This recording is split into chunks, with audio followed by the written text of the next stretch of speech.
What's made Rutgers good this year? Obviously, Good. they've played really well at home. Like a lot of people, and we talked to our guys about it before the Maryland game. We said the next 2 games we play on the road will be teams that are undefeated. Obviously good players, good coach, play very hard.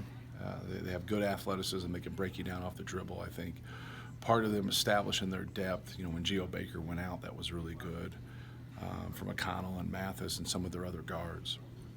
They have some interchangeable pieces, kind of at that 3-4 spot that caused some matchup problems. They got good size, with Johnson on the interior. They defend, they rebound, and they've done a great job. Obviously, they've had some really quality opponents come through there, and they've been able to hold serve and win their home games.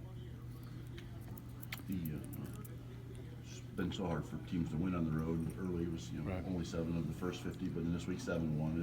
Is that just part of people getting used to being on the road and just being more comfortable there, where the opportunities are maybe better now? Right. Well, obviously it depends on the teams and the personnel, and there's a lot of factors that go into it. But yeah, I think anytime younger players can be on the road for the first kind of experiences, especially in really tough environments, it's hard for them. And so the game is younger, so I think that plays a little bit into it. But I just think you're seeing good teams. The 2 teams I just referenced, Maryland and Rutgers. First of all, are good teams. You just can't just be at home and then have an average team and think you're going to just win all your games. It's probably not going to happen. These are quality teams with really good coaches, and if you have a little bit younger teams out there, it's going to be a little bit harder to try to win on the road. But I think as the season goes on, things kind of shape up, and you can see who can really separate themselves. And I think February is a big month.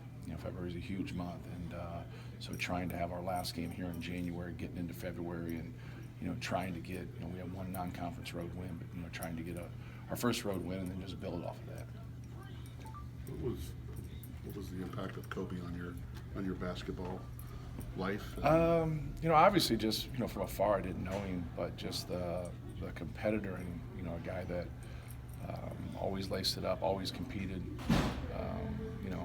was on some great teams and was a part of it, but also had some different teams, but that more than anything just always just been respected and impressed with just how hard he played, and just leaves you speechless when you hear news like that, just for a guy that had so much in front of him still, starting his next career really. So just really sad. No interactions with him in USA basketball at all? No. I deal mainly with the younger teams. So. The guys said that they were pretty quiet at practice yesterday. Did you sense from them that there was a little bit of silence? Sure, yeah. Well, we all were. We watched film, and then everybody isn't quite like it. One guy might still need to get taped or go back to your locker, and we all do it. Coaches, we do it. We watch film, and then you go get dressed and you go get ready for practice, and that's when we all found out. So it was pretty somber. You have to go out and practice after hearing news like that. So for the people that had to play games, in our just our sport in general, whether that's the NBA or college or high school or at any level, it was really hard just because of the impact that he made. And, it was pretty difficult for everybody. As somebody who coaches and recruits young players, do you see any way in which he's shaped the next generations of players here?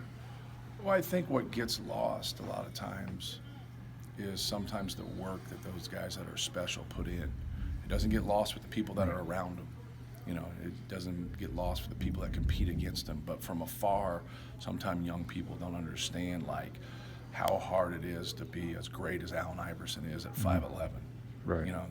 To be that for a guy that size, but then a guy like Kobe Bryant that was 6'6", that made the jump from high school to the pros and had to fight, had to come off the bench the first 2 years, had to he had to work, and he had to put in a lot of time, and so I think sometimes that gets lost. So when you see guys like that have worked so hard, the Michael Jordans, the Kobe Bryants, the Kevin Garnetts, there's so many names that that you can bring into it. I hope young people realize the sacrifices they made as players and how hard they had to work. So that's the message really from just a basketball only standpoint. The big picture is that they're quality people, and they play the game of basketball, but then they also have a family, and so that's what's so sad when you hear news like that.